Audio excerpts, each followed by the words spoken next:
In today's video, I'm going to teach you how to insert a PDF into Google Sheets cells. Whether you're organizing data for a project or simply want to keep track of documentation, linking to PDF files directly from your Google Sheet can be a lifesaver. Let's dive into the process. First, you'll want to open a Google Sheet. If you haven't created one yet, simply head to Google Sheets and start a new one. This will be our workspace today. With your Google Sheet open, let's move on to the next step. Navigate to your Google Drive to locate the PDF file you want to insert.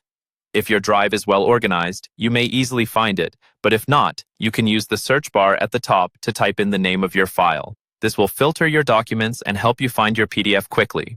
Once you've found your PDF file, right-click on it. A menu will pop up with several options. From these, select Share. This option allows us to create a link that can be used within our Google Sheet. After clicking Share, a window will appear.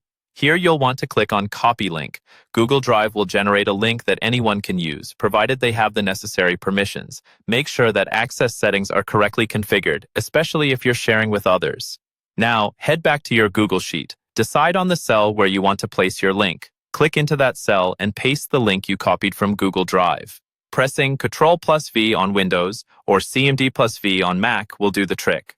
Once the link is pasted, it often appears unwieldy with its long URL. So, click to highlight the entire text within the cell. You'll see more options appear, and among them will be a link option to edit the URL. Here, you'll have the chance to change the text that appears.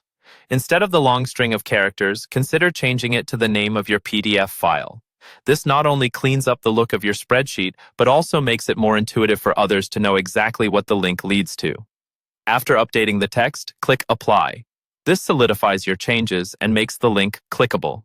Now, with everything set up properly, the final step is to click on the newly altered link in your Google Sheet to confirm that it leads to the correct PDF file. If everything is done correctly, this link should open the PDF in a new tab, allowing you and others easy access to the document straight from the Google Sheet. This method streamlines document sharing and keeps all your information in one easy-to-find place. Now, you're all set to manage your files more efficiently with this neat method.